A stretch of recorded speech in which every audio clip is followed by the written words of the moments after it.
Hari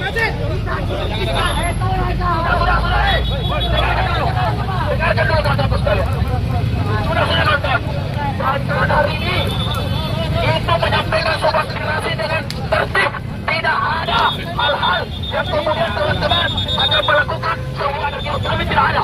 Kami tertib yang patuh, kami hanya menyampaikan aspirasi. Kalau kemudian ada hal-hal yang kemudian mengganggu jalannya kawan-kawan, kami mohon, kami sudah menyampaikan pendapat di muka umum secara tertib tanpa mengganggu lintas dan penutupan jalan. Oke? Jadi kawan-kawan sekalian, tetap ini bagus produknya. Kita sama-sama tetap berdiri di sini untuk menyampaikan. Ada sedikit gesekan dengan hadir PC itu seperti apa kronologinya? Jadi terkait daripada jalannya aksi kawan-kawan, kami sebelumnya menyampaikan dulu beberapa kronologi bahwa kedatangan kawan-kawan kemudian aksi jadi 3 oleh aksi keramat yang pertama, dan ketika teman-teman melaksanakan aksi kekerasan jadi 3 ini, kami mendapati sebuah tindakan-tindakan yang menurut kami itu represif. Namun demikian, tadi saya selaku di lapangan menyampaikan orasi, ada salah satu oknum yang kemudian berpakaian Partai Solidaritas Indonesia, memiliki sebuah logo Partai Solidaritas Indonesia, itu sedang ingin melakukan represi kepada saya. Dan itu menunjukkan bahwa adanya sebuah tekanan-tekanan intervensi kepada mas saksi, dan itu kemudian kami juga buat melanggar peraturan yang berlaku. Kenapa demikian, teman-teman sudah konsultasi, teman-teman sudah menyampaikan pemberitahuan aksi, namun ketika teman-teman menjalankan aksi kerasa, melihat demikian kondisi, bahkan aparat kepolisian tidak mengawasi dan melindungi teman-teman mas saksi. Ini sebagai presiden buruk, itu sebagai hal-hal yang buruk terhadap Partai Solidaritas Indonesia. Mengapa ada oknum yang kemudian mengintervensi teman-teman mas saksi, padahal teman-teman mas saksi menyampaikan aspirasi itu saja.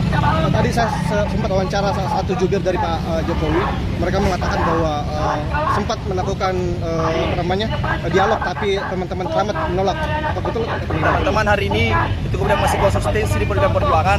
Hari ini teman-teman sudah bersepakat, kemudian menyampaikan sebuah pemberitahuan aksi di Polrestabes, di aparat kepolisian, dan teman-teman dari aksi kamar keramat itu kemudian masih berkomitmen untuk aksi.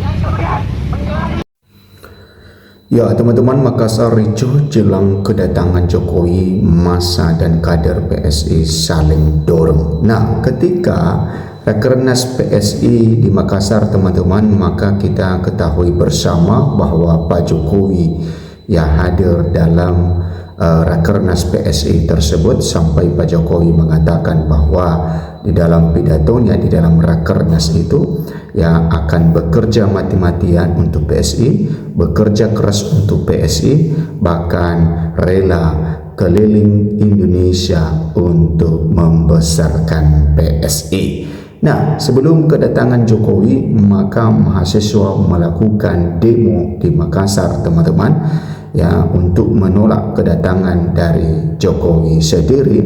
Dan pada saat itu ketika mahasiswa menyampaikan orasi mereka, menyampaikan tuntutan mereka teman-teman, maka tiba-tiba ya kader dari PSI dari dalam hotel ya menuju kepada para pendemo, sehingga ya pada saat itu hampir terjadi bentrokan antara mahasiswa pendemo dengan kader PSI. Ya, tapi tidak lama setelah itu maka PSI masuk lagi ke dalam hotel, dan tentu kalau misalnya PSI tidak masuk ke hotel maka pasti akan terjadi satu bentrok yang membuat misalnya satu kericuhan dalam hal itu. Nah, teman-teman, ya disinilah kita bisa mengetahui bahwa ya mahasiswa Makassar sudah mulai ya menolak kedatangan dari Pak Jokowi.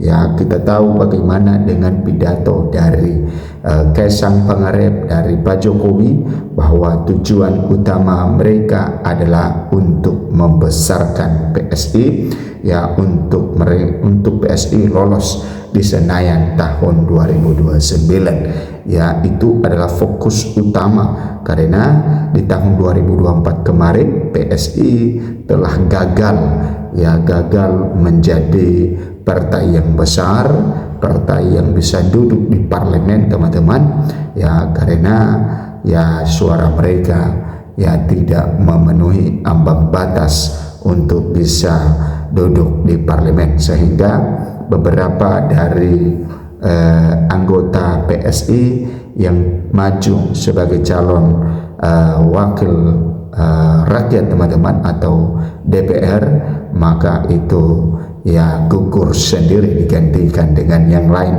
Ya kenapa? Ya karena partai mereka tidak lolos ke Senayan. Nah, ini adalah tujuan utama mereka ya untuk membawa PSI, khususnya dari Pak Jokowi ini membawa PSI lolos ke Senayan. Kita tahu bahwa ketika hanya Kaisang pada saat itu, maka Kaisang gagal total, ya tidak bisa membawa ya PSI ke Senayan. Nah, kita tidak tahu nantinya ke depan ini tahun 2029 ini ya apakah dengan adanya Pak Jokowi mendampingi ya berkeliling ke Indonesia dan juga Kaisang, apakah memang lolos untuk ke Senayan atau malah ya semakin terpuruk teman-teman.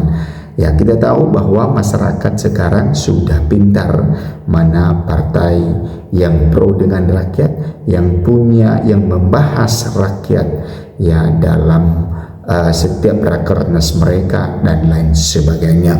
Bukan hanya sekedar untuk kepentingan politik, bukan hanya sekedar kepentingan partai untuk membesarkan partai, tetapi yang mereka bahas ya harusnya adalah kepentingan rakyat. Apalagi Indonesia baru saja selesai menghadapi yang namanya korban ya bencana alam. Ya tentu para korban bencana alam itu masih ya belum memiliki rumah, kemudian juga kehidupan mereka dimulai dari nol lagi. Ya tentu itu yang harusnya dipikirkan oleh partai-partai politik sebenarnya untuk bisa mewujudkan tujuan mereka. Ya karena kalau misalnya itu dilakukan sebenarnya PSI ya tanpa Pak Jokowi keliling Indonesia pun, maka kita pastikan bahwa PSI akan nantinya besar dan akan rakyat memiliki simpati terhadap PSI. Tetapi dengan misalnya ya dari pidato di pidato yang bersemangat itu ya dari Pak Jokowi untuk membesarkan PSI, maka kita tahu bagaimana dengan komentar-komentar netizen teman-teman. Ya sangat-sangat lucu-lucu sekali para komentar-komentar netizen tersebut. Oke, kita lihat di sini, demi tolak kedatangan Presiden RI ke-7 Joko Widodo di depan lokasi rapat kerja nasional Rakernas PSI di Kota Makassar, Sulawesi Selatan diwarnai ketegangan. Ya memang ya diwarnai pada ketegangan pada saat itu. Ya awalnya ya demo itu berjalan mulus, berjalan menyampaikan orasi dan lain sebagainya, dan pada akhirnya hampir terjadi kericuhan dan juga ketegangan. Ya karena kader dari PS itu keluar ya dari hotel mendatangi, ya mungkin bisa saja mereka terganggu karena ya nama Pak Jokowi disebut-sebut, apalagi nama Raja Juli Antoni yang merupakan Menteri Kehutanan dari PSI disebut-sebut dalam orasi tersebut, sehingga ya mereka merasa mungkin menghentikan aksi dari mahasiswa tersebut, tetapi mahasiswa memberikan perlawanan kepada mereka. Rakernas PSI itu berlokasi di Hotel Claro di Jalan AP Petarani, Kecamatan Tamalate, Makassar. Jokowi yang dijadwalkan menghadiri Rakernas partai yang dipimpin putranya Kaisang Pangarep itu mendapat penolakan dari puluhan mahasiswa. Ya memang tidak banyak teman-teman, tapi puluhan mahasiswa itu sangat menentukan sekali. Mereka menamakan dirinya Aliansi Kesatuan Rakyat Menggugat, keramat berujung pada rasa sambil membakar ban di badan. jalan. Sembari berorasi, mahasiswa juga membentangkan spanduk bertuliskan Sumsel tidak tunduk pada Raja Jawa, menolak dijadikan kandang gajah, adili Jokowi. Nah, kita tahu bahwa ya Raja Jawa ini tentunya ya merujuk pada Jokowi, sosok Pak Jokowi, karena pertama sekali yang menyebut Raja Jawa ini adalah Dak Bahlil Lahadalia. Nah, teman-teman silakan memberikan komentar Anda dalam hal ini, dan kita terus mengikuti bagaimana perpolitikan di negara kita ini ya, supaya semuanya kita ketahui dan bisa kita memilih pemimpin nantinya di tahun 2029, siapakah sosok yang bisa membawa Indonesia menjadi lebih baik.